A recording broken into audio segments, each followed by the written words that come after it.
Bago tayo magumpisa sa ating istorya, i-comment mo naman kung taga saan ka at anong oras ka nanonood ngayon. Malay mo, sa lugar mo pala nagsimula ang isang pangarap na katulad ng kay Amara. Isang pangarap na ilang beses man yuraan, pilitin mang sunugin, ay naghahanap pa rin ng paraan para mabuhay.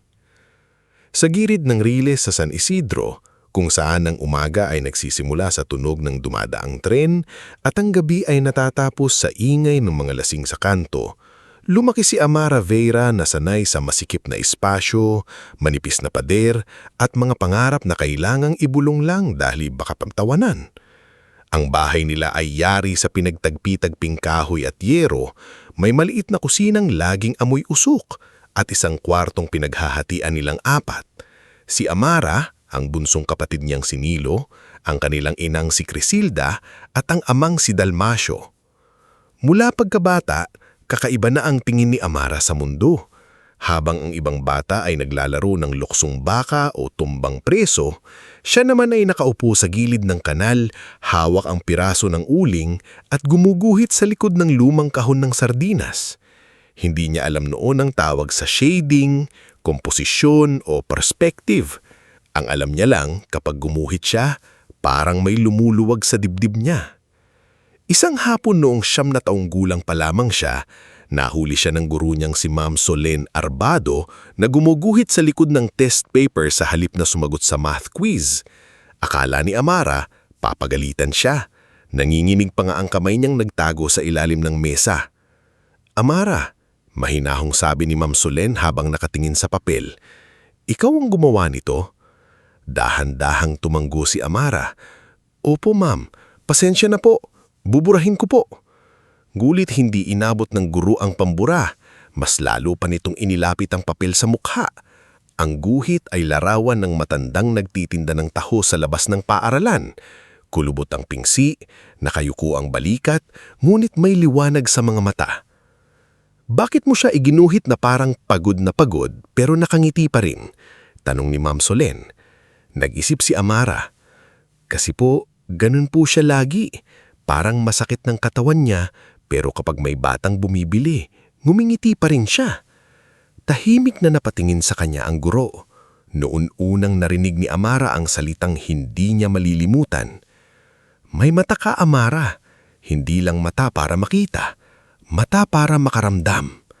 Mula noon, palihiming siyang binibigyan ni Ma'am Solen ng lumang lapis, putol na krayoya at minsan ay mga papel na konting dumi sa gilid pero pwede pang guhitan. Sa paaralan, parang may maliit na mundo si Amara kung saan pinapayagan siyang mangarap. Pero sa bahay, iba ang usapan. Ano na naman yan? Singhal ni Dalmasio isang gabi nang nakita nitong may hawak na karton si Amara sa ilalim ng gasera. Puro ka guhit-guhit, may bigas ba yung dinodrawing mo? Agad na tinakpan ni Amara ang ginawa niya. Tapos na po akong maghugas ng pinggan, tay. Sandali lang po ito. Sandali? Umubo si Dalmasio sabay haplos sa tuhod na pilay mula sa aksidenteng nagpahinto sa kanya sa pamamasada. Si Crisilda naman nakararating lang mula sa palengke ay ibinagsak ang bayong sahig. Amoy isda ang mga kamay niya, mamumula ang mata sa pagod. Amara anak, hindi masama mangarap, pero tandaan mo, ang mahirap kapag masyadong mataas ang pangarap, mas masakit ang bagsak. Hindi iyon sinabi ni Crisilda ng may lambing. Para kay Amara, parang pader iyon na paulit-ulit niyang nasasalpok. Lumipas ang mga taon, tumanda si Amara ng mas maaga kaysa sa mga kaedad niya. Sa edad na 19, hindi siya nakapagpatuloy sa kolehiyo. Kahit nakapasa siya sa scholarship exam ng isang maliit na art school, hindi niya iyon tinuloy dahil nagkasakit si Nilo at kinailangang unahin ang gamot nito.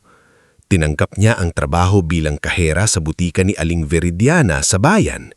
6 na araw siyang nakatayo sa likod ng counter, nagbibilang ng sukli, nag-aabot ng gamot at ngumiti kahit may mga customer na masungit. Amara, pakibilisan nga, reklamo ng isang babae habang nakapila.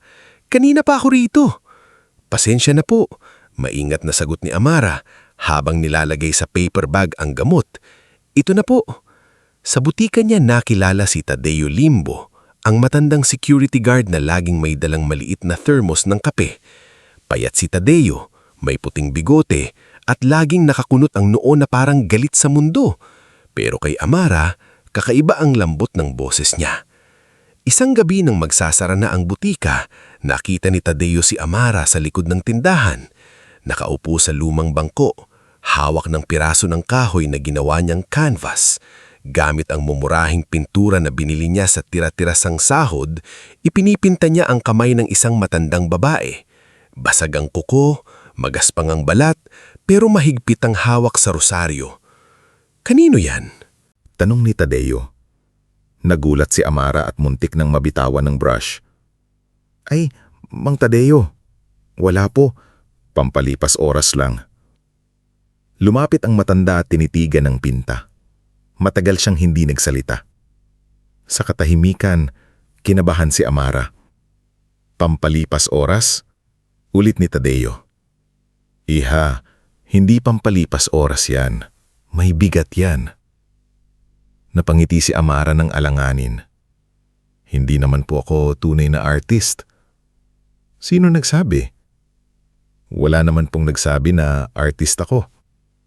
Mas masama kung ikaw mismo ang unang hindi maniniwala. Hindi alam ni Amara kung bakit tumama sa kanya ang salitang iyon.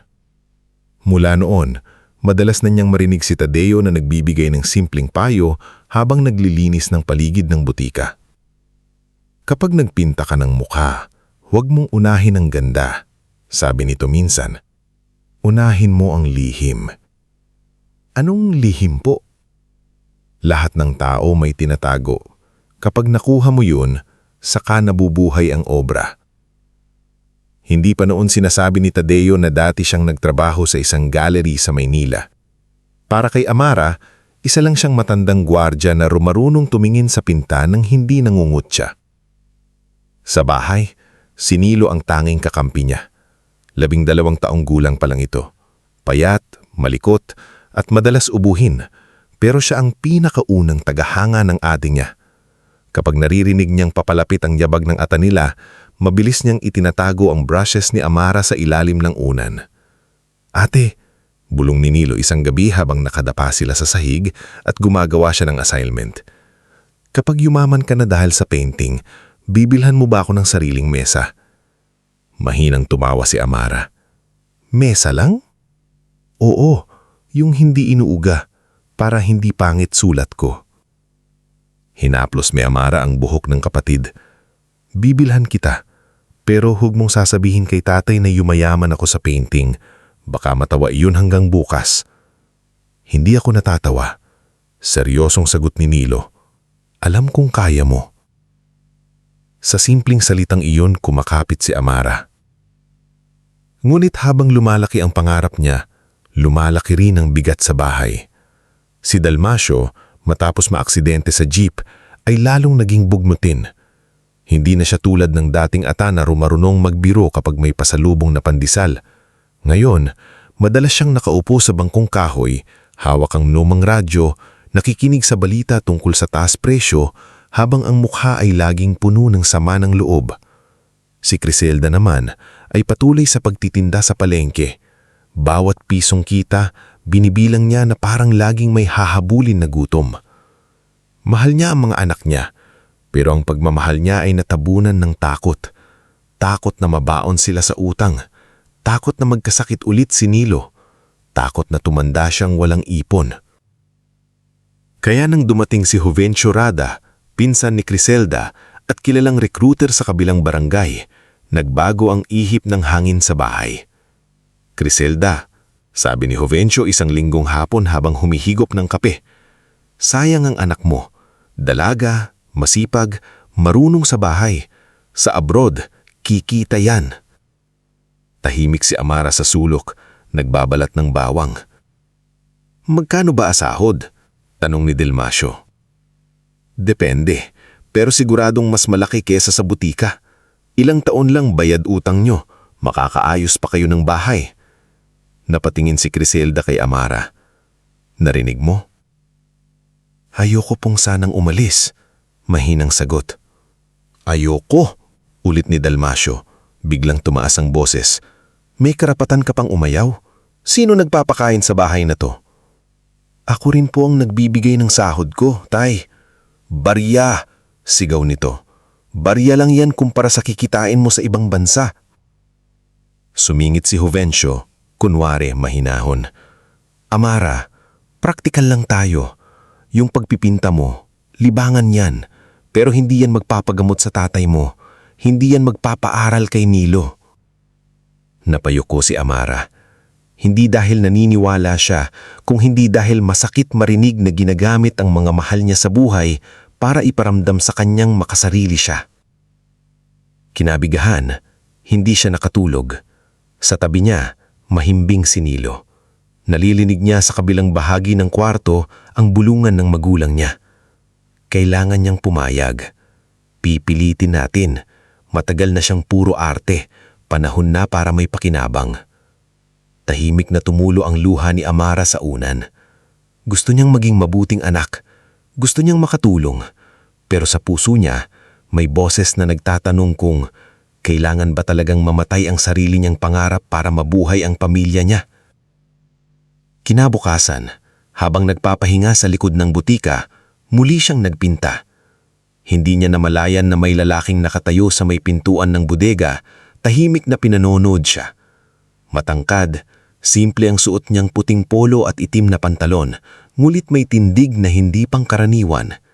Si Rafael Quencer, ang anak ng may-ari ng lumang bodega sa likod ng butika at isa sa mga nagpapatakbo ng maliit na restaurant sa bayan.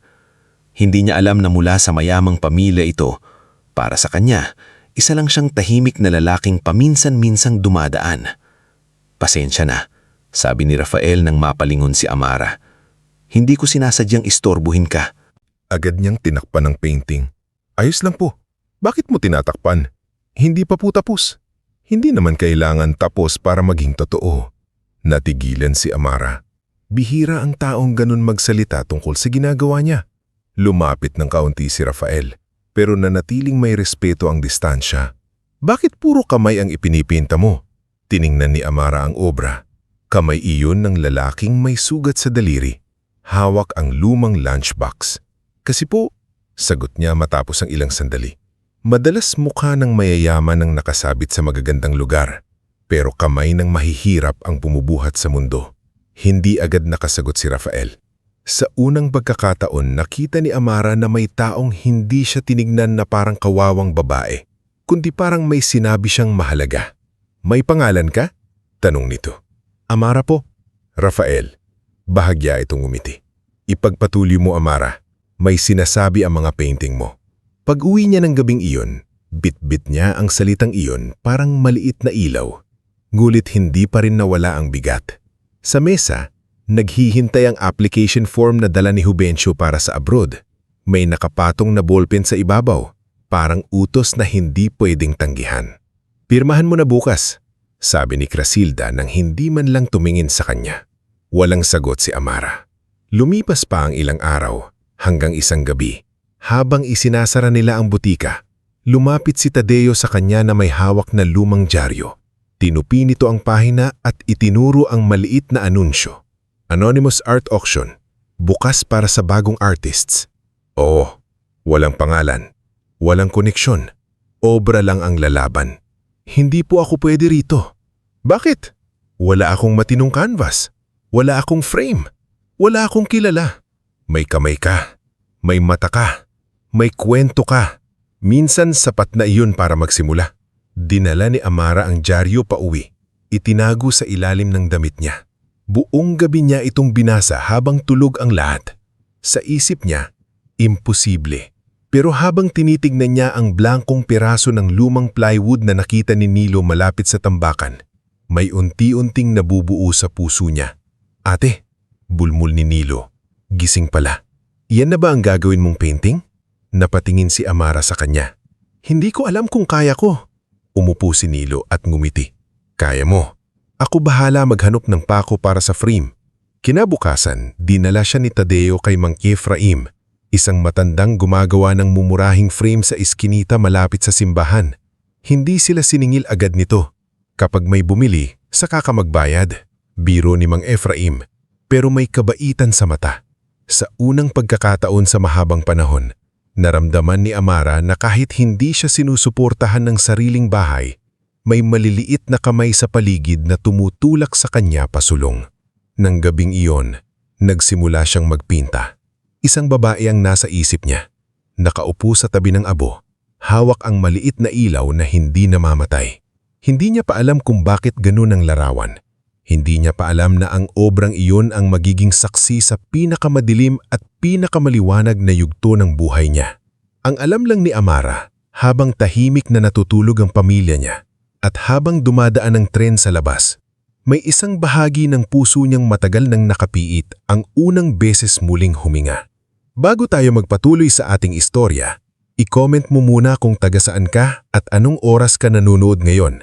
Minsan, sa pinakatahimik na oras ng gabi, doon nagsisimula ang mga pangarap na hindi kayang intindihin ng mga taong sanay lamang maniwala sa hirap. Mula ng gabing unang ihagod ni Amara Vera ang mumurahing pintura sa lumang plywood na nakita ni Nilo malapit sa tambakan, nagbago ang ritmo ng buhay niya. Hindi yun halatang pagbabago sa paningin ng ibang tao. Sa umaga, siya pa rin ang anak na maagang bumabangon para magsaing, mag-init ng tubig para kay Dalmasyo. Siya pa rin ang ate na naghahanda ng baon ni Nilo, ang kahera sa butika ni Aling Veridiana, at ang dalagang umuuwing pagod habang bitbit ang natitirang lakas para maghugas ng pinggan. Pero sa loob niya, may isang lihim na apoy na nagsimula ng liyabyab. Sa bawat gabi, habang humihina na ang ilaw sa bahay, at ang hilik ni Dalmasyo ay sumasabay sa malayong ugong ng tren, dahan-dahang bumabangon si Amara. Hindi siya gumagawa ng ingay. Natutunan na niya kung aling tabla sa sahigang umiingit at kung aling pinto ang kailangang hawakan sa ibabaw na hindi kumalampag. Sa sulok ng maliit na kusina, sa tabi ng lumang aparador na amoy amag, doon niya inilalabas ang obra, Babae sa Abo. Iyon ang pangalang ibinigay niya rito sa isip niya, bagamat hindi niya pa ito isinusulat kahit saan. Ang ipinipinta niya ay isang babaeng nakaupo sa lupa, nakapalibot sa kanya ang abo ng mga bagay na tila minsan ay naging mahalaga.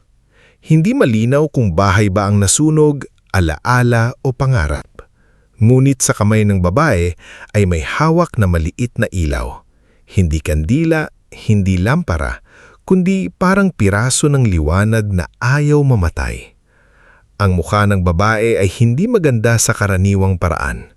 May lungkot ito, may pagod, ngunit may matang hindi sumusuko. Habang ipinipinta iyon ni Amara, hindi niya maiiwasang maramdaman na sarili niya ang nasa obra. Ate, bulong ni Nilo isang gabi na nagising dahil sa mahinang kaluskos ng brush. Hindi ka pa natutulog? Napalingon si Amara. Matulog ka na, may pasok ka pa bukas. Umupo si Nilo sa banig, kusot ang mata. Iyan na ba yung isasali mo sa auction? Tumanggo siya. Lumapit ang bata at matagal na tinitigan ang painting. Hindi ito nagsalita agad. Sa edad niyang 12, hindi pa niya kayang ipaliwanag ang bigat ng nakikita niya, pero naramdaman niya iyon. Parang umiiyak siya, sabi ni Nilo. Hindi siya umiiyak. Mahinang sagot ni Amara. Bakit ganun mukha niya? Kasi pinipigilan niya. Tahimik si Nilo. Pagkatapos ay tumingin siya sa atin niya. Ikaw ba siya? Hindi nakasagot si Amara. Sa halip, ngumiti siya ng bahagya at hinaplos ang buhok ng kapatid. Basta ikaw, mag-aral ka. Huwag mong gagayahin si ate na puro puyat. Kapag sumikat ka, sasabihin ko sa lahat ako ang unang nakakita niyan. Naku, baka pagalitan ka ni tatay. Hindi ko sasabihin sa kanya, lihim natin. Sa simpleng lihim na iyon, mas lalo pang lumakas ang loob ni Amara. Ngunit habang papalapit ang deadline ng anonymous art auction, papalapit din ang panganib na matuklasan ng mga magulang niya ang lahat.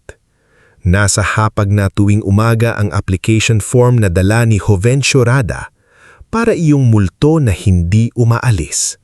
May ilang bahagi na pinirmahan na ni Crisilda bilang guardian information kahit paulit-ulit sabihin ni Amara na hindi pa siya sigurado.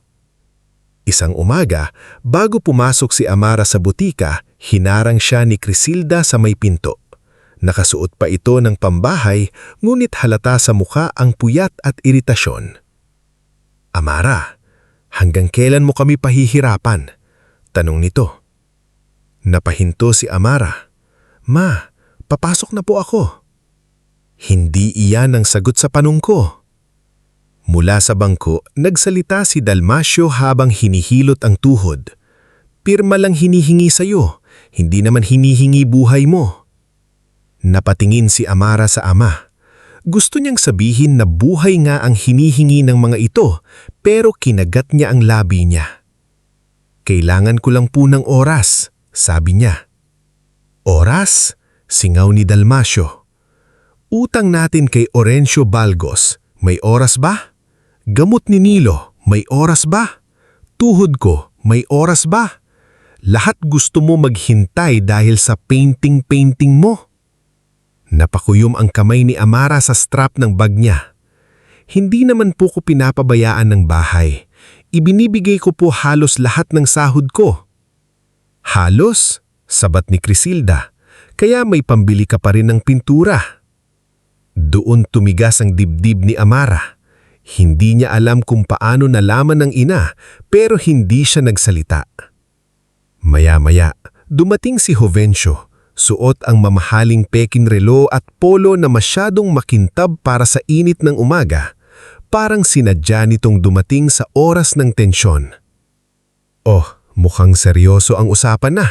Amara, pamangkin, wag mo nang pahirapan nanay mo. Sa abroad, makakatulong ka talaga. Dito, ano ba? Kahera? Pintora? Ilang libo lang yan." Hindi na nakatiis si Amara.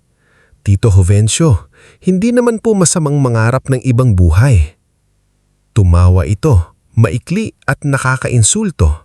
"Ibang buhay? Iha, ang ibang buhay binibili, hindi ginuguhit." Tumalikod si Amara bago pa tumulo ang luha niya. Narinig niya pa ang boses ni Crisilda. "Kapag hindi ka pumirma ngayong linggo, huwag mong sisihin kami kung ano ang mangyari sa bahay na to." Buong araw sa butika, mabigat ang kilos ni Amara. Napansin iyon ni Tadeo. Habang nakaupo ito sa bangkong kahoy sa labas, tinawag siya ng walang ingay. "Amara." Lumapit siya, hawak ang resibo ng gamot. "May problema?"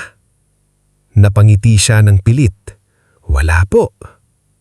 Kapag ang taong sanay magtiis biglang nagsabing wala, ibig sabihin punong-puno na.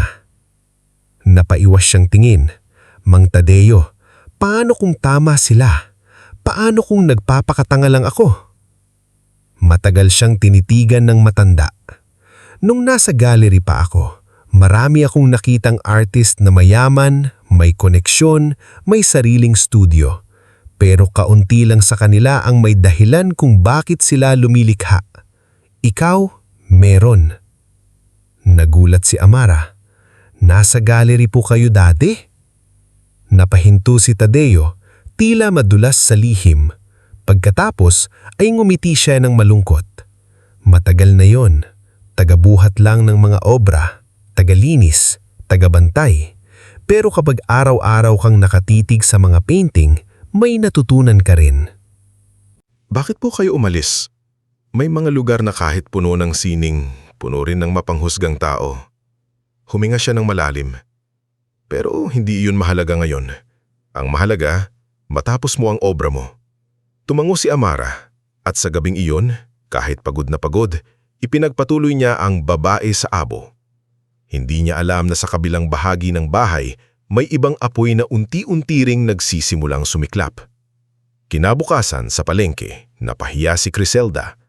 Habang nag-aayos siya ng panindang isda, linapitan siya ni Jovencio kasama ang dalawang kapitbahay na mahilig sa tsismis, sina Aling Perma at Aling Ditas.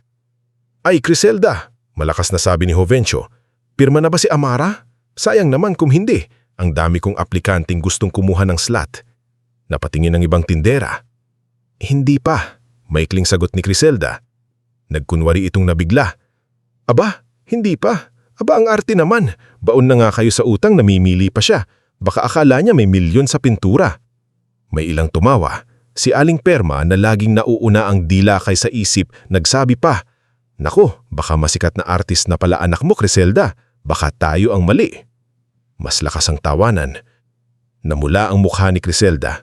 Hindi siya sumagot, pero bawat tawa ay parang batong ibinato sa kanya. Pag-uwi niya ng bahay ng gabing iyon, dala niya ang hiya, pagod at galit na wala nang mapaglagyan. Naabutan niya si Amara sa kusina, naghihiwa ng sibuyas. Si Nilo naman ay nag-aaral sa maliit na mesa. "Ano saan ang painting mo?" Malamig na tanong ni Criselda. Natigilan si Amara. "Ano po?" "Wag mo akong lukohin. Alam kong nagpipinta ka pa rin." Tumayo si Nilo. "Assignment ko po." "Tumahimik ka, Nilo," sigaw ni Criselda. Mula sa labas, pumasok si Dalmasio. Mukhang nakainom ng kaunti, sapat para lumakas ang loob pero hindi para mawalan ng malay. "Ano na naman ito?" sabi ni Criselda, nanginginig ang boses. "Ang anak mo," sabi ni Criselda, nanginginig ang boses. "Ang anak mo," sabi ni Criselda, nanginginig ang boses. "Ang anak mo," sabi ni Criselda, nanginginig ang boses. "Ang anak mo," sabi ni Criselda, nanginginig ang boses. "Ang anak mo," sabi ni Criselda, nanginginig ang boses. "Ang anak mo," sabi ni Criselda, nanginginig ang boses. "Ang anak mo," sabi ni Criselda, nanginginig ang boses. "Ang anak mo," sabi ni Criselda, nanginginig ang boses. "Ang anak mo," sabi ni Criselda, nanginginig ang boses. "Ang anak mo," sabi ni Criselda, nanginginig ang boses. "Ang anak mo," sabi ni Criselda, nanginginig ang boses. "Talaga bang gusto mong lumaki ka ng mangangangang?" Napigilan si Amara sa pagsasalita. Nanginginig ang kanyang labi dahil sa sakit. Palapit siya ng palapit kay Amara habang hinahalig-halig ng pintura ang lahat ng papeles at canvases. Si Criselda napapaurong. Nabigla, dulot ng takot. Parang nakita niya ang kontrol na nawala na sa kanya at ang halimaw na ginising niya. Patuloy ng patuloy ang pagsigaw ni Dalmasio. Namamatay ang unang buwagang mula sa madaling araw, pero sa kabilang bintana, sa kamang maliit na bahagi, nagkalindlinti-tatikoy ang pintura, ang binibihisang babae. Nagmukhang tumatanggi na sumunod sa kahustuhan ng pagkabiho. Noong unang sikat ng araw, naputol ang sigaw, bumaba si Dalmasio sa galit. Nanginginig ang kamay ni Criselda sa paghawak sa kahoy ng posporo. Naghapal ang mata ni Nilo na lumalaban lamang sa kanyang sarili.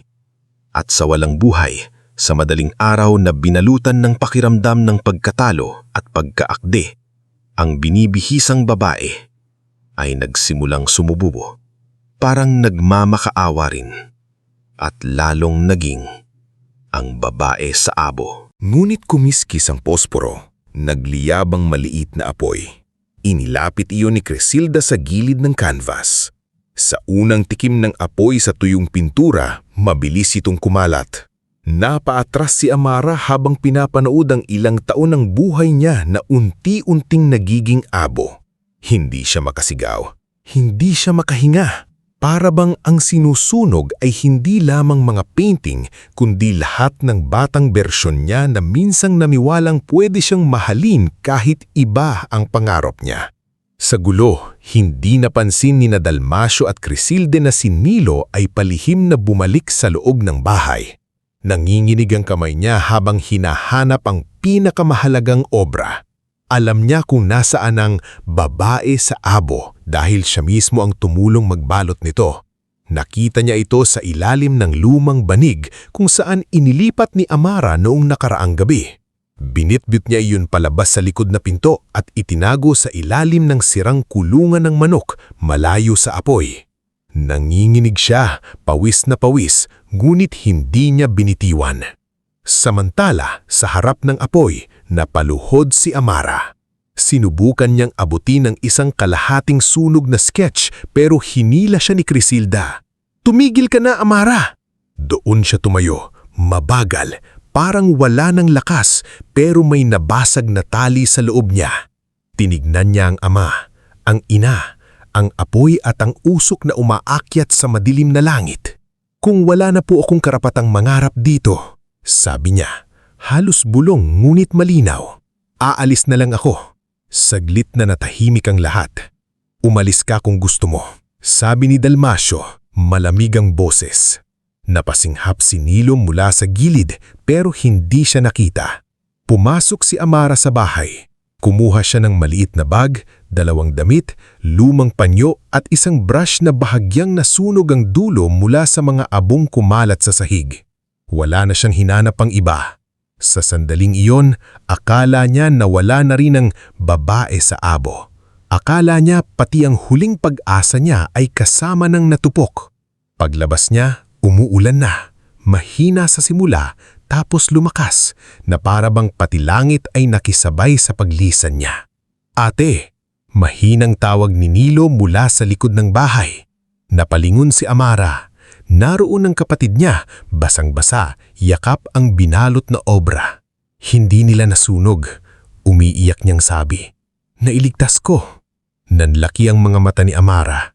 Dahan-dahan niyang kinunga ang balot at yakap iyon na parang sanggol. Pagtatapos ay ginakap niya Nilo ng mahigpit. "Sumama ka na sa akin," bulong ni Amara.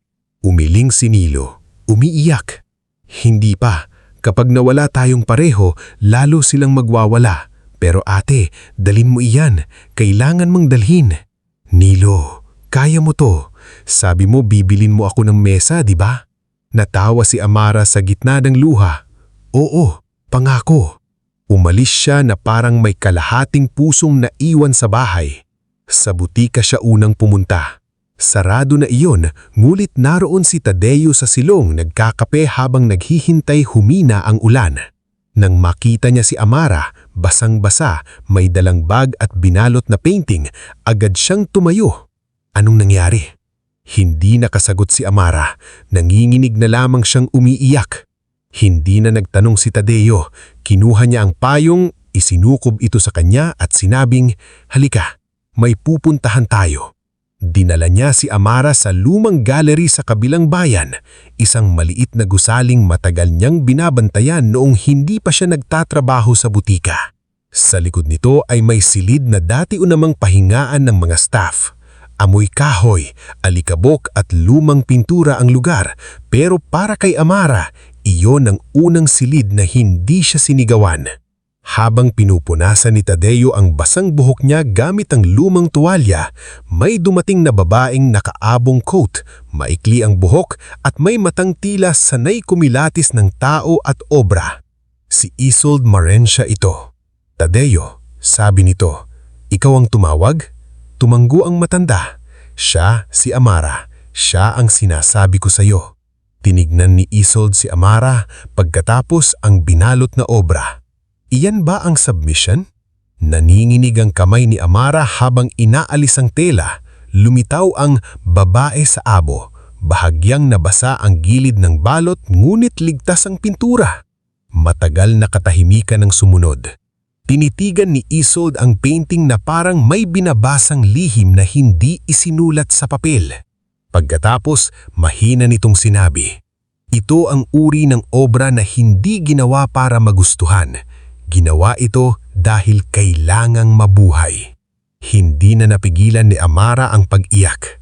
Sa gabing iyon, habang patuloy ang ulan sa labas at ang abo ng kanyang ibang paintings ay unti-unting pinapatay ng tubig sa bakuran ng bahay nila, nakaupo si Amara sa sahig ng lumang gallery.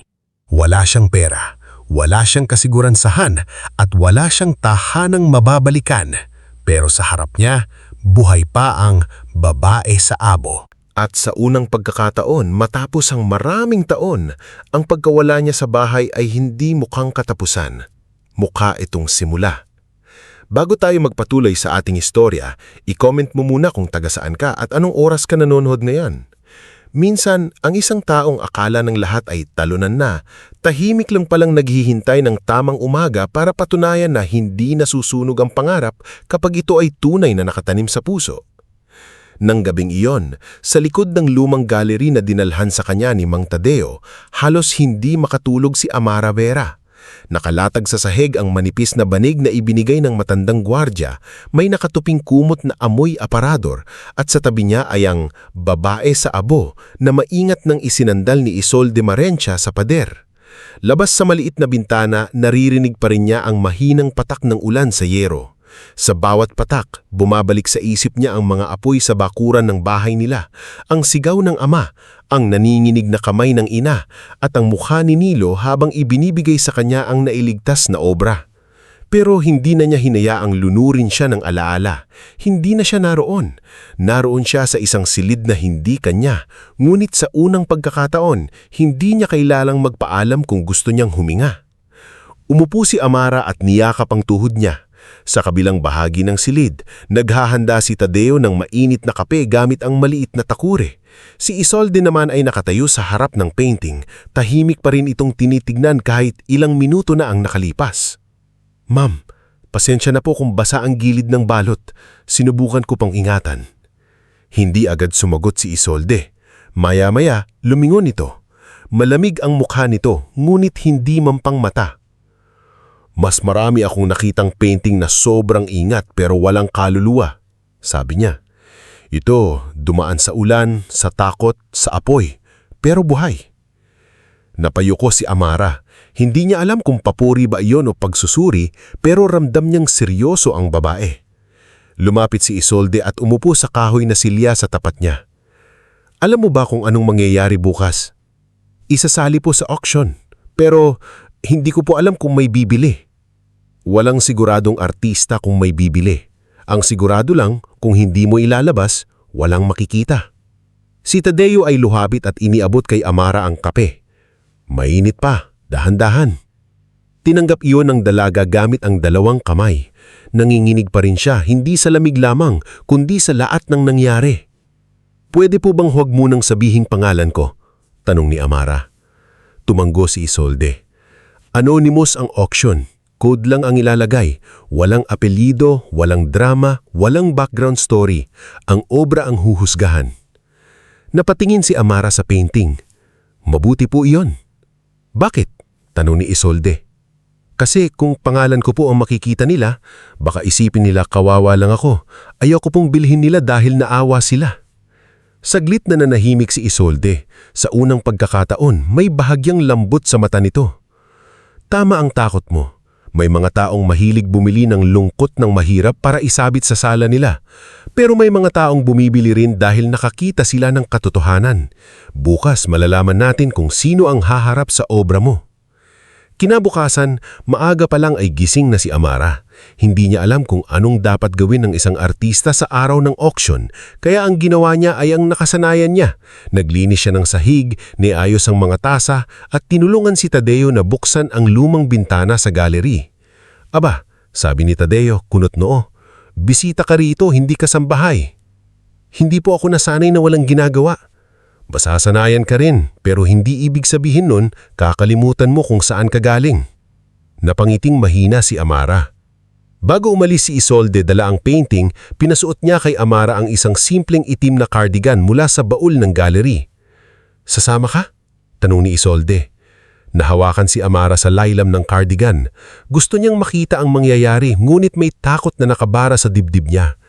"Hindi ko kaya." "Sigurado ka?" "Opo. Papasok na lang po ako sa butika, may shift ako." Tumingin si Tadeo sa kanya. "Anak, pwede kang magpahinga ngayon."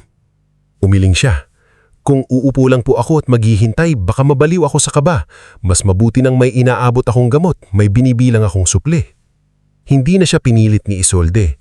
Bago nito ibalot muli ang painting, tumigil ito at sinabing, "Anuman ang mangyari, hindi na babalik sa dilim ang obrang ito. Naiintindihan mo?" Hindi sigurado si Amara kung totoo yon, pero tumanggo siya. Pagdating niya sa butika, nagulat si Aling Veridiana nang makita siya. Alam na nitong may nangyari dahil tumawag si Tadeo kagabi, ngunit hindi na nag-usisa. "Anak, kung kailangan mo ng araw na pahinga." "Gusto ko pong magtrabaho, Aling Veridiana." Tinignan siya nito ng matagal. Pagkatapos ay tumanggo. "Sige, pero kapag nahilo ka, maupo ka agad." Buong umaga, gumalaw si Amara na parang normal ang lahat. Nag-abot siya ng gamot sa matandang may rayuma. Nagbilang siya ng sukli para sa estudyanteng bumili ng vitamins. Sinagot niya ang tanong ng isang ina kung anong oras iinumin ang antibiotic ng anak. Ngulit sa bawat tunog ng cellphone, napapapitlag siya. Sa kabilang bayan, nagsimula na ang auction. Ang lugar ay hindi kasing laki ng mga nakikita sa pelikula, ngunit para sa mga taong naroon, mahalaga ito. Sa isang pribadong hall na may puting dingding at malambot na ilaw, nakasabit ang iba't ibang obra mula sa mga baguhang artista. May mga makukulay na abstract, may portrait, may tanawin ng dagat, may modernong sculpture. Tahimik na naglalakad ang mga bisita, hawak ang maliliit na katalog, nakasuot ng mamahaling damit at pabango. Pumasok si Rafael Quenzer nang walang kasamang ingay. Simple pa rin ang suot niya, ngunit kilala siya ng ilang tao roon bilang taimik na kolektor at anak ng pamilyang may-ari ng ilang restaurant at lumang property. Ayaw niyang maging sentro ng usapan, kaya agad siyang pumunta sa gilid kung saan nakasabit ang mga obra ng anonymous submissions. Doon niya nakita ang babae sa abo. Natigilan siya. Hindi niya alam noong una na iyon ang painting ni Amara, mulit may kutob siya. Nakita niya na ang kamay ng dalagang iyon habang nagpipinta sa likod ng butika. Nakita niya kung paano nito tingnan ng mga bagay, parang may pinakikinggang tinig na hindi naririnig ng iba. At sa harap ng obrang ito, ramdam niya ang parehong tinig.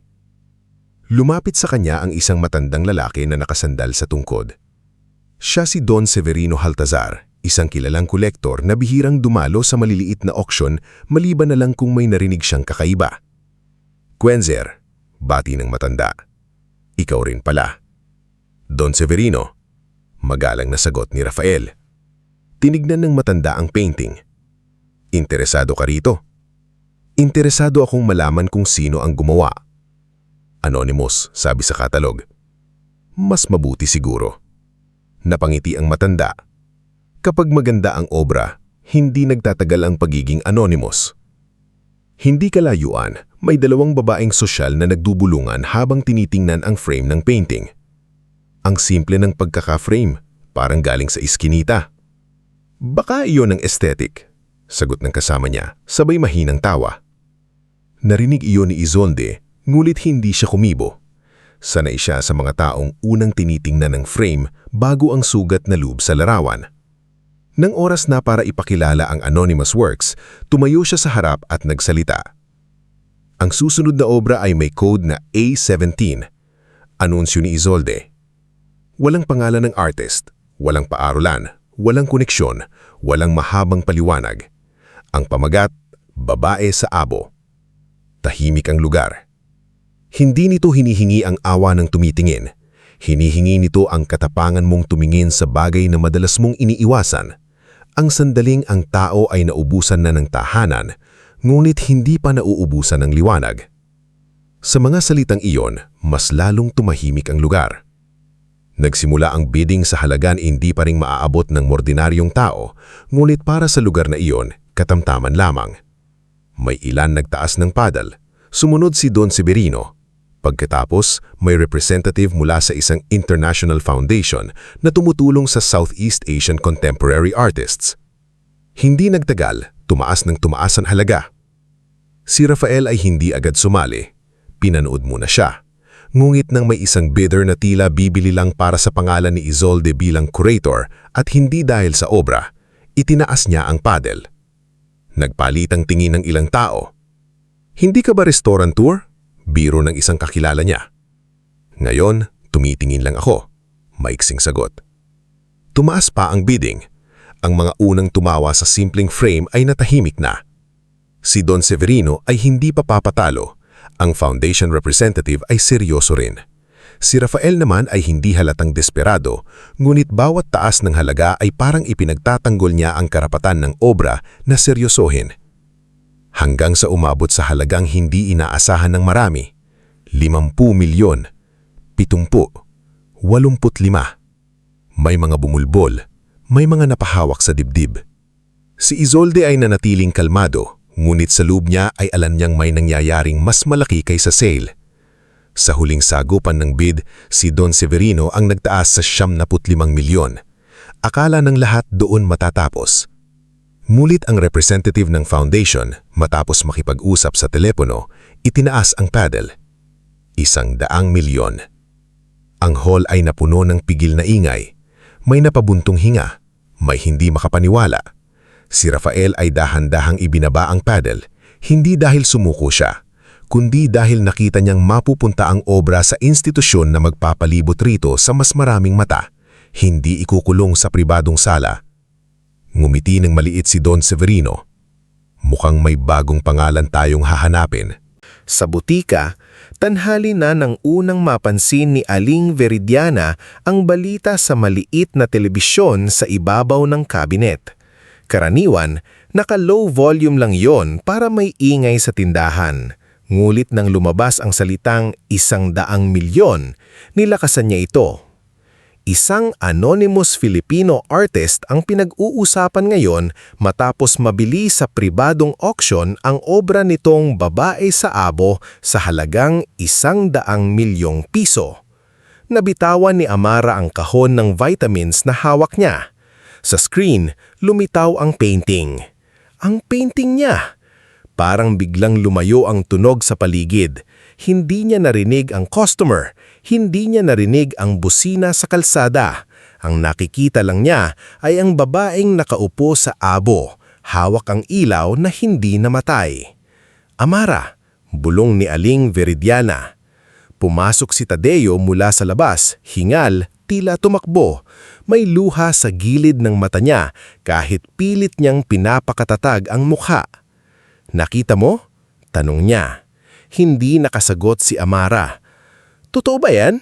Tanong ni Aling Veridiana, nakatingin sa kanya. Unti-unting umiling si Amara, hindi dahil hindi totoo, kundi dahil hindi niya kayang paniwalaan. Hindi po, baka nagkamali lang sila.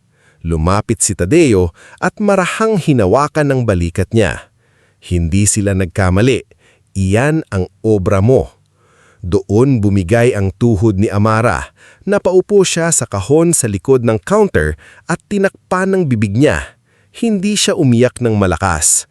Ang luha niya ay tahimik, sunod-sunod, parang ulan kagabi na ngayon ay hindi na malamig.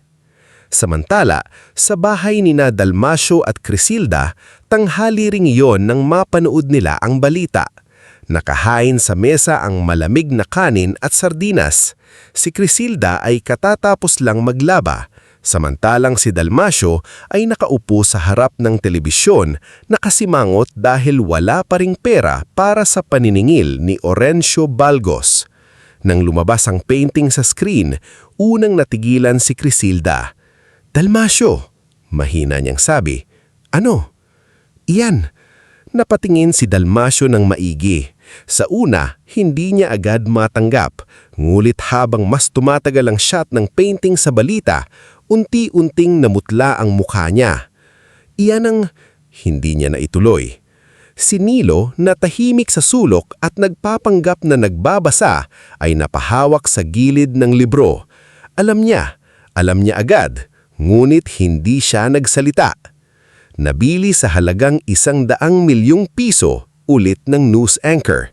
Ayon sa curator na si Isolde Marencia, nananatiling pribado sa ngayon ang pagkakakilanlan ng artist, ngulit kumpirmadong ito ay mula sa lokal na komunidad at isang bagong pangalan sa larangan ng sining.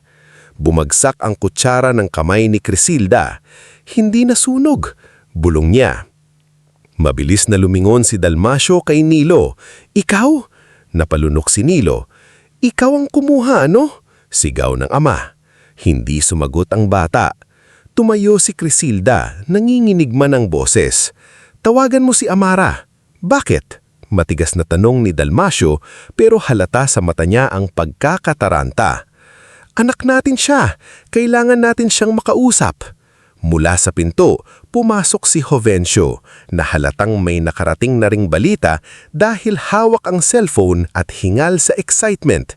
Crisilda, Dalmasio, totoo ba? Painting ni Amara yon? Walang sumagot. Gumiti si Jovencio, ngunit hindi iyon giti ng taong masaya para kay Amara. Iyon ay ngiti ng taong may nakitang bagong pagkakakitaan. Sabi ko na nga ba may swerte ang batang yan. Dapat ayos tayo dito. Pwede nating sabihin sa media na sinuportahan natin siya mula bata. Family angle. Alam niyo naman, gustong-gusto ng tao ang inspiring story. Nanlaki ang mata ni Nilo. Sinunog niyo paintings niya kagabi. Sinamaan siya ng tingin ni Dalmasio. Tumahimik ka. Pero tumayo si Nilo, nanginginig man ang boses. Hindi kayo tumawag dahil nag-aalala kayo. Tumatawag kayo kasi may pera na siya. Isang sampalang muntik nang dumapo kay Nilo, ngulit pinigilan ni Crisilda ang kamay ni Dalmasio. Hindi dahil hindi siya galit, kundi dahil alam niyang may katotohanan ang sinabi ng anak. Tinawagan nila si Amara. 1 beses, 2, 5, 10. Sa butika, nakatingin si Amara sa cellphone niyang paulit-ulit na imilaw. Nanay ang nakasulat. Sumunod si tatay. Pagkatapos ay unknown number ni Jovencio. Hindi niya sinagot. Baka dapat mong pakinggan, mahinang sabi ni Aling Veridiana. Umiling si Amara. Hindi po. Baka kapag sinagot ko ngayon, baka bumalik ako sa pagiging anak na humihingi ng tawad kahit siya ang nasaktan. Tumango si Tadeo, tila naiintindihan ang bigat ng pagpipigil. Makalipas ang ilang oras, dumating si Isolde sa butika kasama ng isang lalaki na nakasuot ng simpleng barong at may dalang leather folder. Amara, sabi ni Isolde, kailangan nating pag-usapan ng susunod. Tumayo si Amara, pinunas ang luha. Ano pong susunod? Ito si Attorney Llorenza Vidal, art rights lawyer. Tutulungan kanyang siguraduhing walang makikialam sa kontrata, bayad, pangalan at karapatan mo bilang artista. Magalang na yumuko si Attorney Lloren. Miss Vera, congratulations. Pero mas mahalaga ngayon, proteksyon.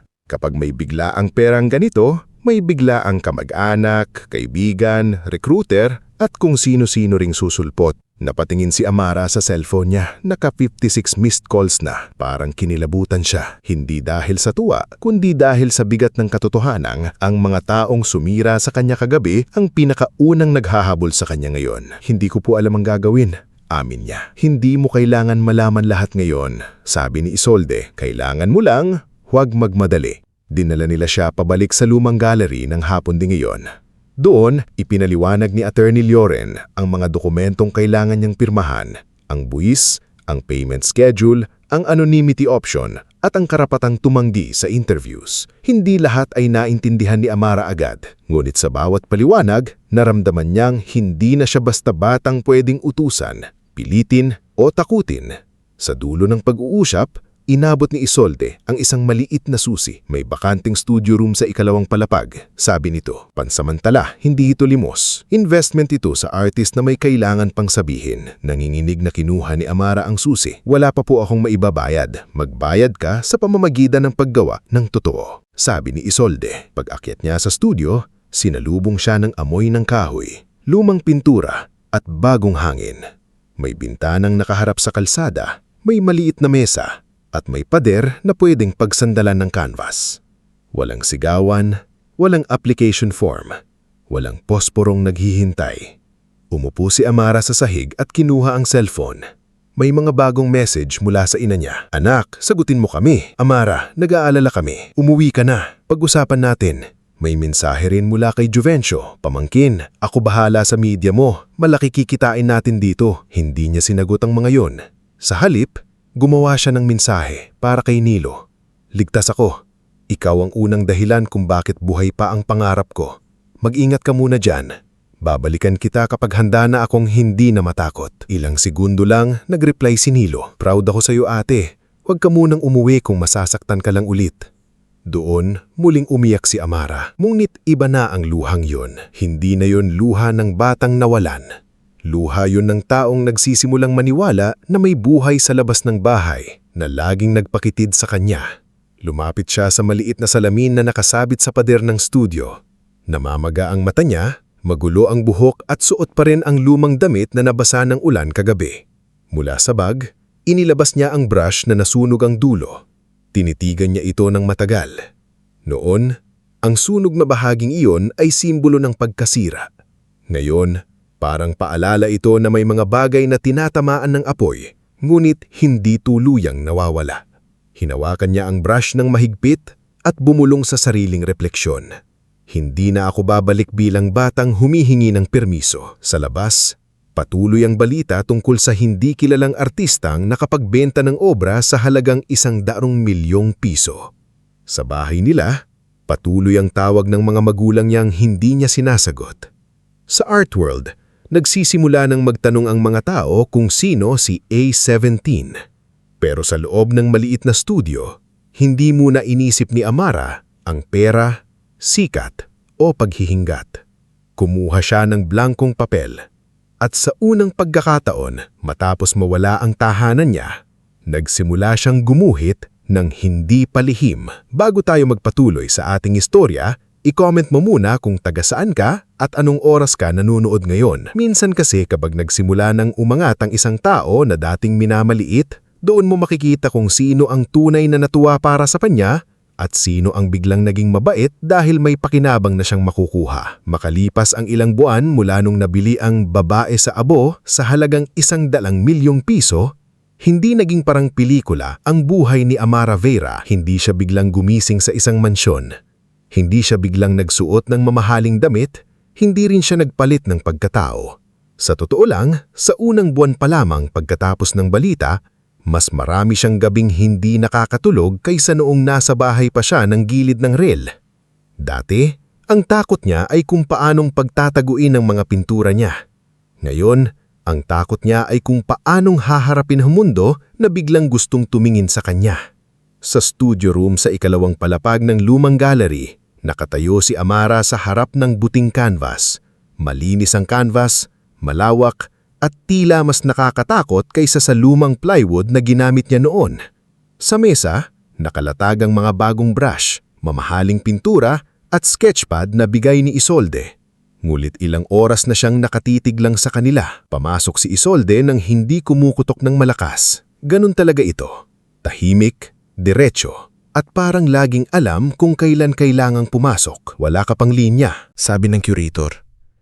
Napalingon si Amara. Pasensya na po. Hindi ako naniningil ng linya. Napabuntong hininga si Amara. Akala ko po kapag nagkaroon na ako ng matinong gamit, mas madali na. Lumapit si Isolde sa tabi niya at tinignan ng blankong canvas. Minsan mas mahirap. Noong wala kang gamit, kalaban mo ang kakulangan.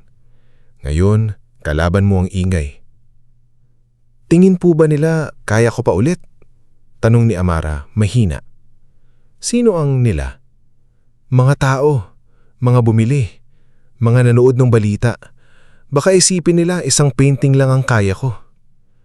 Hayaan mong isipin nila. Sagot ni Isolde. Hindi mo trabaho ang kontrolin ng opinyon nila. Trabaho mong maging totoo. Iyon ang madalas sabihin ni Isolde sa kanya, maging totoo. Ngunit hindi iyon madaling gawin kapag napakaraming bagong tao ang pumapasok sa buhay niya. Mga reporter na gustong kunan ng luha niya, mga negosyante na nag-aalok ng collaboration, mga art collectors na gustong marinig ang kwento ng kahirapan niya habang umiinom sila ng mamahaling kape. Sa tulong ni Attorney Lorenza Vidal, maingat na naayos ang bayad, kontrata, buwis at legal protection ni Amara. Binigyan siya ng abogado ng simpleng paliwanag sa bawat dokumento. Hindi siya pinapirma sa kahit ano na hindi niya naiintindihan. Miss Beira, sabi ni Attorney Loren isang hapon habang nasa maliit na conference room sila ng gallery. Ang ibig sabihin ni Attorney, kapag may biglang nagsabing long-lost cousin mo siya, hingan mo muna ng birth certificate. Napangiti si Amara sa kabila ng bigat ng meeting.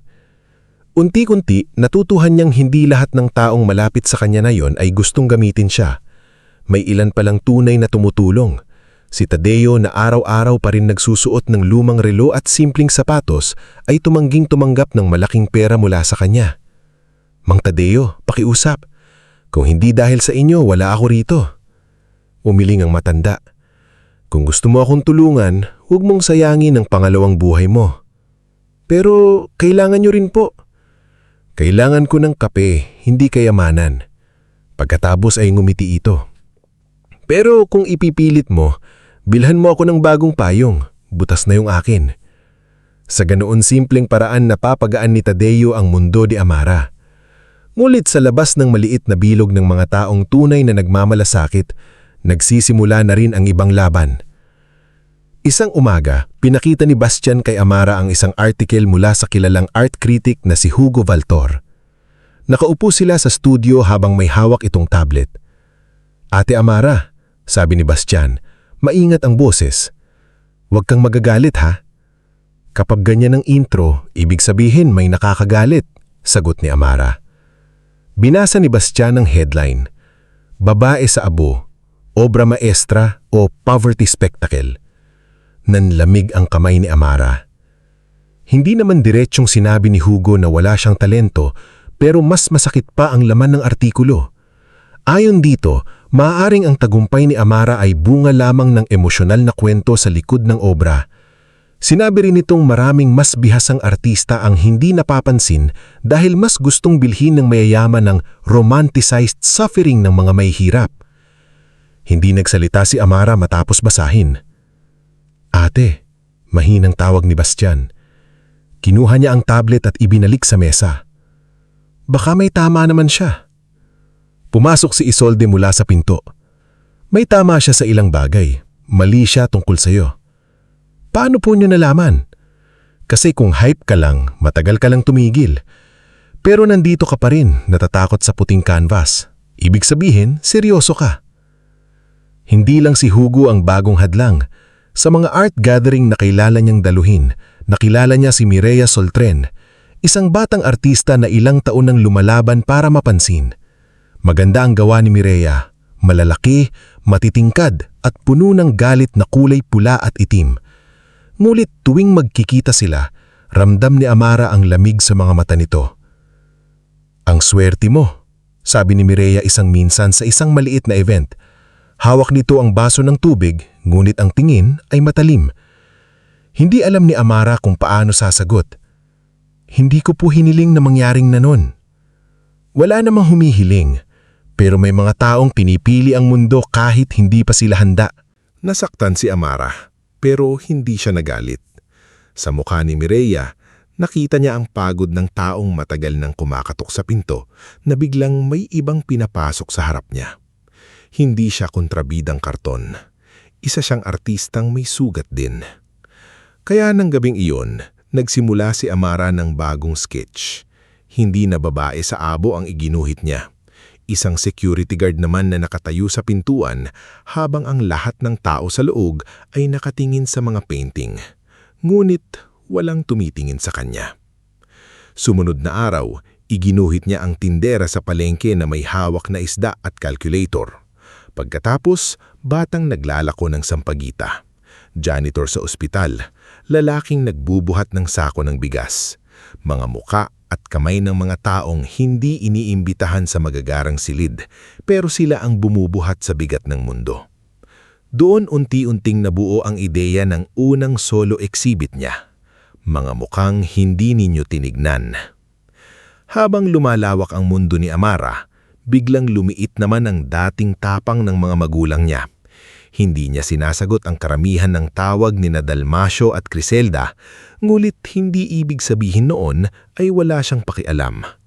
Sa tulong ni Attorney Lloren, nagpadala siya ng bayad para sa gamot ni Dalmasio at konting panggastos sa bahay.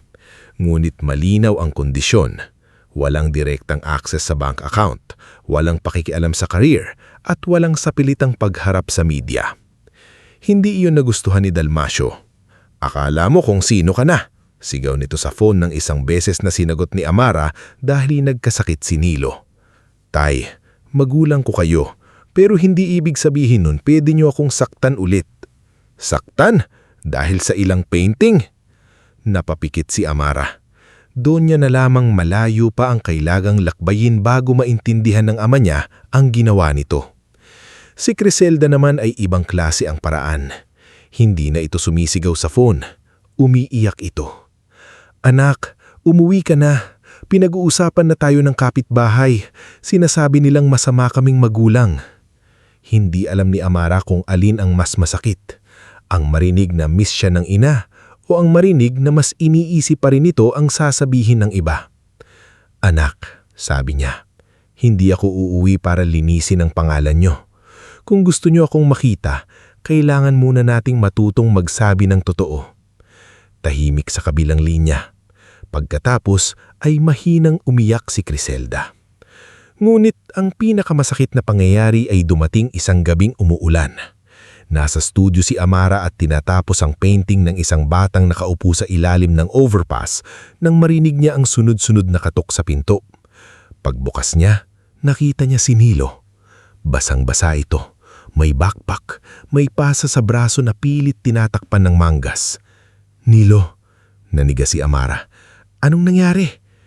Pwede bang dito muna ako? Tanong ng bata sinusubukang numiti. Hindi naman ako maingay. Hindi na nagtanong si Amara.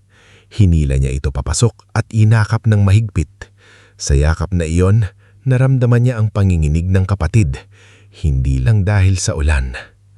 Kalaunan, habang nakaupo si Nilo sa sofa at umiinom ng mainit na gatas na dinala ni Bastian, doon niya inamin ng totoo.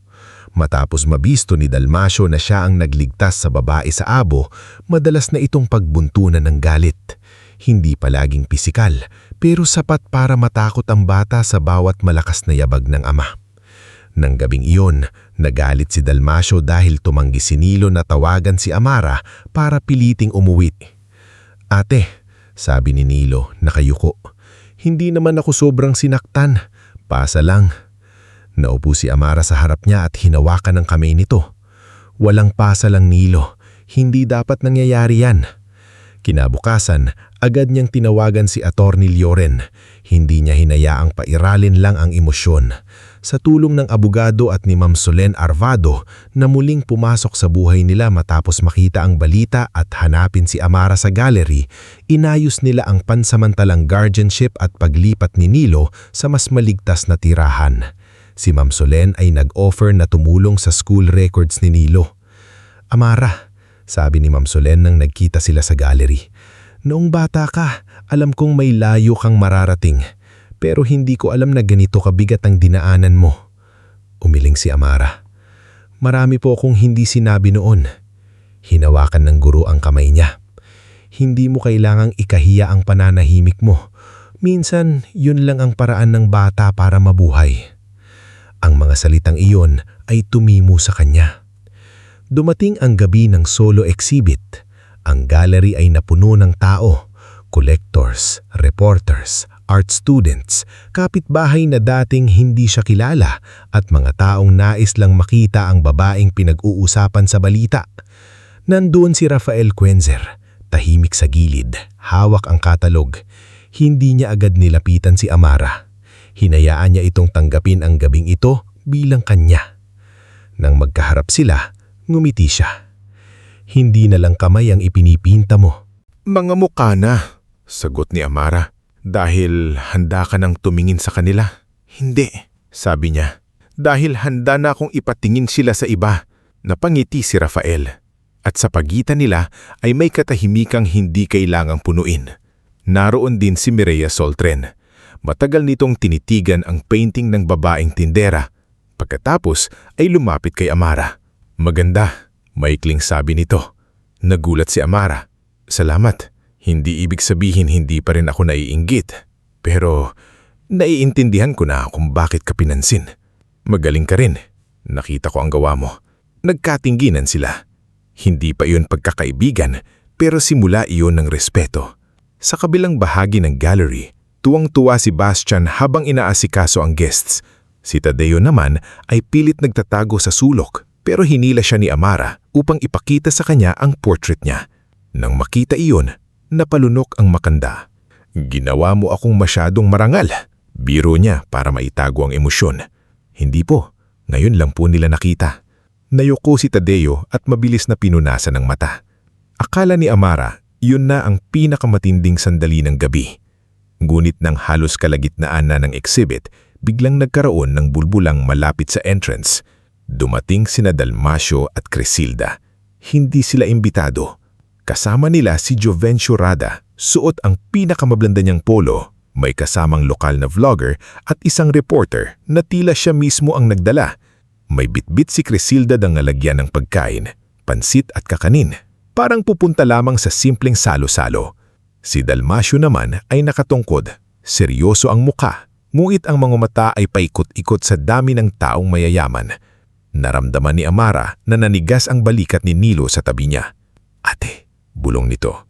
Hinawakan ni Amara ang kamay ng kapatid. Dito ka lang. Lumapit si Crisilda, nakangiting napilit habang may luha agad sa mata. Anak, tahimik ang paligid. Maraming nakatingin. Alam iyon ni Crisilda, alam din iyon ni Jovencio. Amara, malakas na sabi ni Jovencio, sapat para marinig ng reporter. Tingnan mo naman, dumating ang pamilya mo para suportahan ka. Napakagandang reunion ito. Parang may malamig na kamay na humawak sa batok ni Amara. Ilang buwan niyang iniiwas ang ganitong eksena, ang gawing palabas ang sugat niya. Lumapit si Crisilda at tangkang yayakapin siya. Anak, miss na kami ng mga pamangkin mo. Proud na proud kami sa iyo. Hindi gumalaw si Amara. Si Dalmasio naman ay tumikim. Maganda pala rito. Marami kang bisita. Walang sorry, walang kamusta ka ba? Walang nasaktan ka ba namin? Si Jovencio naman ay lumapit pa, nakangiti sa kamera. Sigurado itong batang ito noon pa kaming sinusuportahan. Talagang nakita namin ang talent niya mula bata pa. Doon may kung anong kumirot sa dibdib ni Amara. Hindi na iyon takot. Hindi na iyon panganais na magtago. Iyon ay katahimikang galing sa taong napagod ng burahin ng sarili para lang hindi mapahiya ang iba. Tumingin siya sa paligid. Nakita niya si Isolde sa di kalayuan. Tahimik ngunit handang sumuporta. Nakita niya si Atty. Lloren na seryosong nakamasid. Nakita niya si Tadeo, si Ma'am Solen, si Bastian, si Rafael, si Nilo. At sa pader sa likod ng kanyang mga magulang, nakasabit ang painting ng babaeng nakatindig mula sa abo. Hindi na ito nakaupo tulad ng kanyang unang obra. Nakatayo na ito ngayon. Madumi pa rin ang damit, ngunit tuwid ang likod at hawak ang ilaw sa taas ng dibdib. Dahan-dahang huminga si Amara. Hindi, mahinahon niyang sabi. Natigilan si Jovencio. Ano? Tumingin siya sa kamera, pagkatapos sa ina at ama niya. Hindi siya sumigaw, hindi siya nagwala. Ngulit, malinaw ang boses niya. Hindi ninyo ako sinuportahan mula bata. At hindi ko papayagan na gamitin ninyo ang gabing ito para baguhin ang katotohanan. Parang tumigil ang buong galeriya. Namula ang batay ng Crisilda. Si Dalmasio ay kumunot ang noo, halatang gustong sumabat. Si Jovencio naman ay mabilis na tumingin sa reporter, tila kinakalkula kung paano mailalabas ang esena. Ngunit bago pa may makapagsalita, humakbang si Amara palapit sa sariling painting. Hindi na nanininig tulad noon. Hindi na siyang batang nakaluhod sa harap ng apoy. Sa gabing iyon, sa harap ng mga taong dati niyang kinatatakutan at ng mga taong ngayon ay nakatingin sa kanya, alam niyang hindi pa tapos ang kwento. Ngulit sa unang pagkakataon, siya na ang may hawak ng susunod na linya. Bago tayo magpatuloy sa huling bahagi ng ating istorya, i-comment mo muna kung tagasan ka at anong oras ka nanonood ngayon. Minsan, ang pinakamatapang na pagtatapos ay hindi yung gumanti ka sa mga nagsakit sa iyo, kundi yung natutunan mong mabuhay nang hindi na hawak ng galit ang puso mo. Tahimik ang buong galeriya matapos magsalita si Amara Vera. Ilang segundo lang iyon, pero para sa lahat ng naroon, parang humaba ang oras. Nakatayo siya sa tabi ng painting ng babaeng nakatindig mula sa abo, habang nasa harap niya sina Crisilda, Dalmasio at Jovencio Rada, mga taong minsang nagpaniwala sa kanya na ang pangarap niya ay kahihiyan, luho at walang patutunguhan. Pero ngayon, hindi na siya nakatayo sa sulok ng kusina. Hindi na siya anak na nakayuko habang sinusunog ang kanyang mga obra. Hindi na siya dalagang umiiyak sa ulan, bit-bit ang maliit na bag at isang painting na nailigtas ng kapatid. Ngayon, siya ang artistang tinitignan ng lahat. At higit sa lahat, siya ang babaeng unang beses nagsabi ng katotohanan nang hindi humihingi ng tawad sa pagsasabi nito. Mahinang sabi ni Crisilda, pilit ngumiti kahit nanginginig ang labi. Anak, hindi naman ganun ang ibig sabihin namin. Siyempre, sinuportahan ka namin sa paraang alam namin. Tumingin si Amara sa ina niya. Wala nang galit na sumabog sa mukha niya. Pagod, oo. Sakit, oo. Pero hindi na iyon batang galit na gustong mapansin. Iyon ay sakit ng taong matagal nang naubos at ngayon ay piniling hindi na magsinungaling para lang iligtas ang ibang tao sa hiya. Ma, sabi niya, malinaw ngunit mababa ang boses. Ang pagsuporta ay hindi pagsira. Ang pagmamahal ay hindi pananakot. Ang pagiging magulang ay hindi lisensya para sunuin ang pangarap ng anak ninyo dahil hindi ninyo iyon naiintindihan. May ilang bisitang napayuko. Si Isolde Marencia ay nanatiling tahimik sa gilid, ngunit sa kanyang mga mata ay may bahagyang pagkilala. Parang sinasabi nitong ito ang pinakamahalagang obra ni Amara ngayong gabi, hindi pintura, kundi sariing tinig. Si Juvencio ay ngumiti ng alanganin, mabilis na humakbang para saluhin ang sitwasyon.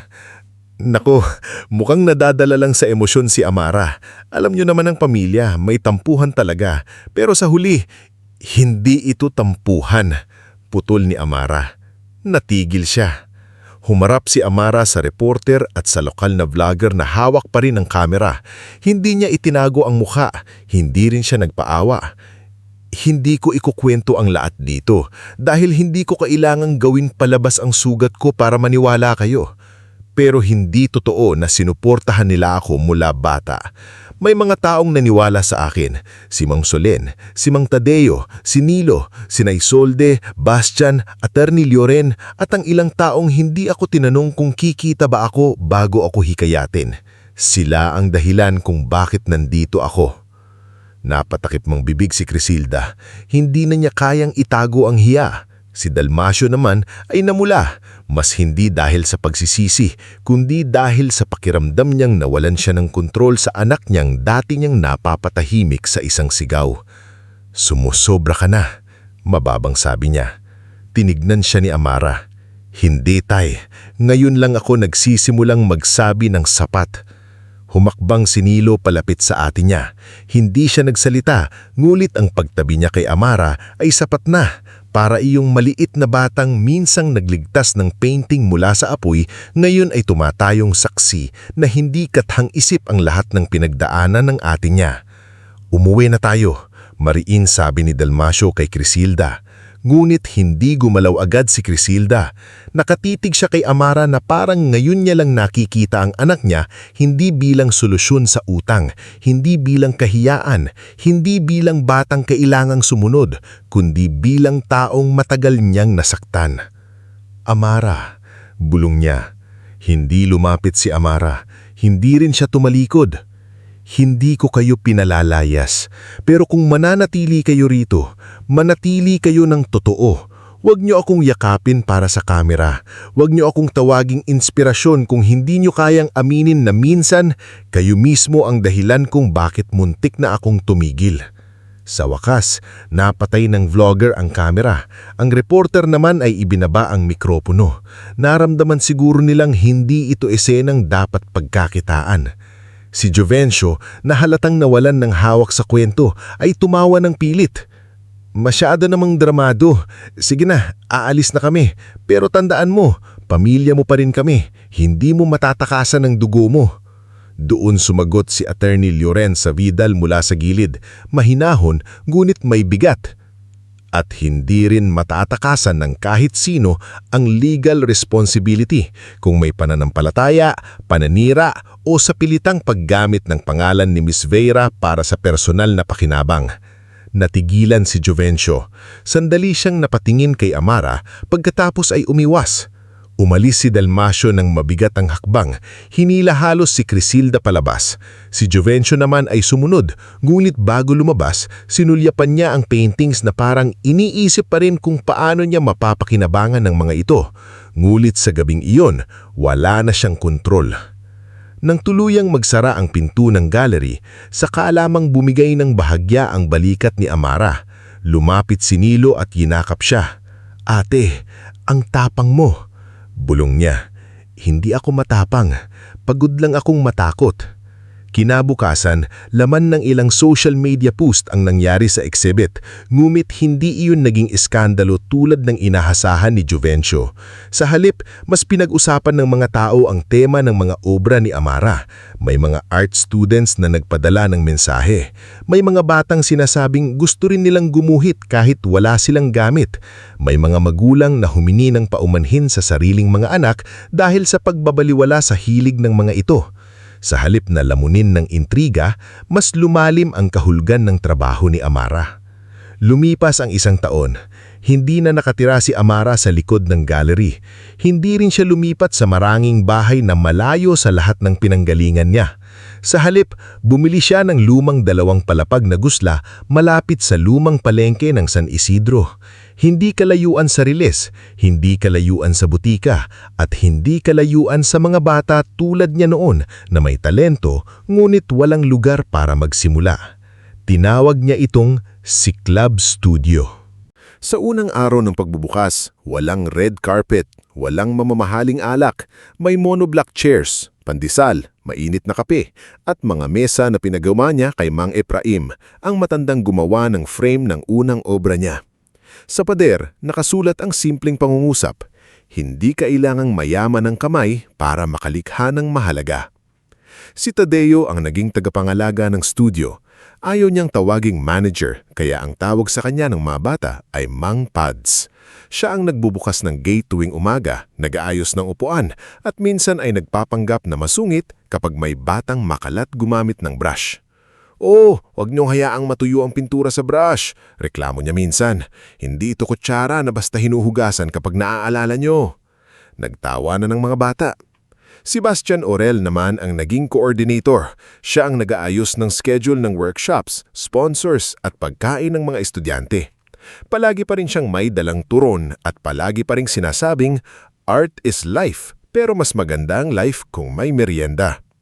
Si Ma'am Solane Arvado ay nagboluntaryong magturo tuwing Sabado. Kapag nakikita ni Amara ang dati niyang guro habang yumuyuko sa tabi ng batang nahihirapang gumuhit ng kamay, naaalala niya ang araw na may isang taong unang nagsabi sa kanya na may mata siya para makaramdam. Si Nilo naman, ngayon ay nasa senior high at nangangarap maging arkitekto, ang tumutulong sa pagdisenyo ng maliit na reading corner ng studio. May sarili na siyang mesa, matibay, hindi umuuga, at gawa mismo ni Mang Efraim. Noong unang araw na ginamit niya iyon, tinapik ni Amara ang mesa at ngumiti. "Oh, pangako ko sa iyo." Napangiti si Nilo. "Ate, mesa lang hiningi ko, buong studio binigay mo." "Hindi lang ito para sa iyo, para ito sa lahat ng batang minsang sinabihan na walang mangyayari sa kanila." Minsan dumadalaw si Rafael Cuenzo, ngunit hindi siya nagpapaimportante. Nagbigay siya ng pondo para sa scholarship ng 10 bata, ngunit tumanggi siyang ilagay ang pangalan ng pamilya niya sa pader. "Bakit ayaw mong ilagay pangalan mo?" tanong ni Amara habang magkasama silang nag-aayos ng mga kahon ng art materials. "Dahil hindi ako ang kwento rito, at saka mas gusto kong makita nila ang pangalan ng mga batang gagawa ng obra, hindi ang pangalan ng nagbayad ng pintura." Tahimik siyang tinignan ni Amara. Sa tagal ng buhay niyang napalilibutan ng mga taong gustong kumuha ng kredito sa sakit niya, bago sa kanya ang taong tumutulong nang hindi inaagaw ang ilaw. Hindi pa iyon romantikong deklarasyon, hindi rin iyon biglaang pangako. Pero sa pagitan nila, may umuusbong na respeto na mas matibay kaysa mabilisang kilig. Samantala, ang relasyon ni Amara sa kanyang mga magulang ay hindi naging perpekto. Hindi iyon biglaang naayos sa isang yakap. Hindi rin siya nagpanggap na nakakalimutan niya ang lahat. Si Criselda ang unang sumubok. Hindi siya pumunta sa studio ng may reporter. Hindi siya nagdala ng pansit para magmukhang mabuting ina. Isang hapon, nagpadala namang siya ng sulat sa pamamagitan ni Nilo. Sa sulat, hindi mahaba ang paliwanag. Hindi rin perpekto ang mga salita. Ngunit sa unang pagkakataon, walang hinihining pera si Criselda. "Anak, matagal kong inakala na ang takot ko ay pagmamahal. Takot akong magutom tayo kaya pinilit kong patayin ang pangarap mo bago pa iyon mabigo. Pero mali ako. Hindi ko alam kung paano babawi, ngunit humihingi ako ng tawad sa pagsunog ko ng mga bagay na hindi ko na kayang ibalik. Patawarin mo man ako o hindi, gusto kong malaman mo na alam kong ako ang nagkamali." Matagal na tinitigan ni Amara ang sulat. Hindi siya umiyak agad, hindi rin siya biglang pinunit o yunakap.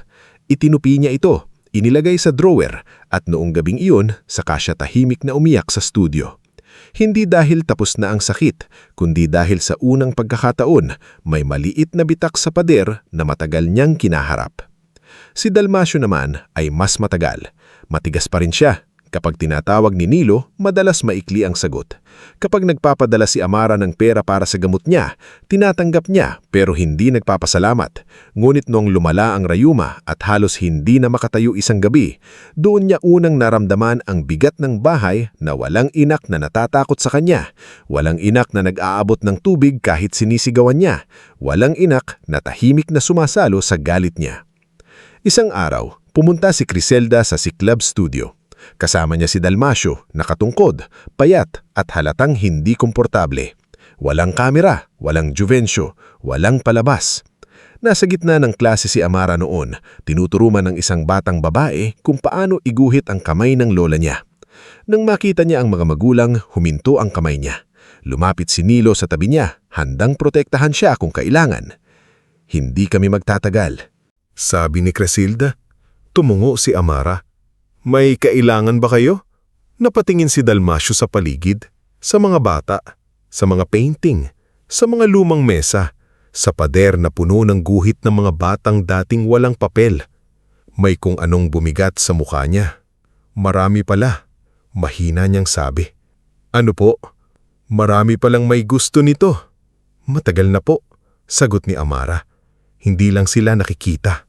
Napayuko si Dalmasio. Hindi pa iyon paghihingi ng tawad, pero iyon ang unang beses na hindi niya minura, minaliit o tinawanan ang mundong pinili ni Amara.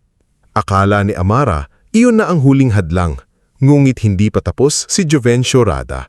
Dahil nawalan siya ng pagkakataong gamitin ang pangalan ni Amara, sinubukan niyang ibenta sa ilang online pages ang kwento na si Amara raw ay walang utang na loob, na iniwan ng mga magulang sa hirap at pinalaki siyang puno ng suporta, mulit itinakwil niya ang pamilya ng yumaman. May isa pang peking post na nagsasabing si Juvencio raw ang unang nagpasok kay Amara sa art world. Hindi na nagulat si Amara, ngulit hindi rin niya hinayaang lamunin siya ng galit. Hiyaan na lang ba natin? Tanong ni Bastian, halatang inis. Gusto ko siyang batuhin ng turon. Sayang ang turon, sabi ni Tadeo. Napangiti si Amara, pero seryoso ang mga mata niya. Hindi ko siya hahabulin para makipag-away, pero hindi rin ako papayag na magsinungaling siya tungkol sa buhay ko. Sa tulong ni Attorney Lloren, inilabas nila ang maayos at legal na pahayag. Hindi ito dramado, hindi ito mapanira, ngunit malinaw. Hindi kailanman naging representative, manager o mentor si Juvencio ni Amara. Kasabay nito, nagsalita ang mga taong tunay na nakasaksi. Si Tadeo ay nagbigay ng maikling video statement sa labas ng butika. Nakita ko ang batang yan nung gabing umalis siya, basang-basa, nanginginig, pero may dala siyang obra na halos mawala sa kanya. Hindi siya inangat ng sinungaling, iniligtas niya ang sarili niya.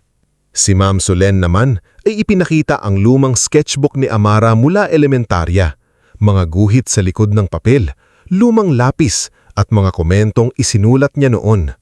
Ipagpatuloy mo, may puso ang mata mo. Si Nilo, kahit kinakabahan, humarap din sa kamera. Ang ate ko ang nagpalaki sa akin nung panahong hindi siya pinakikinggan.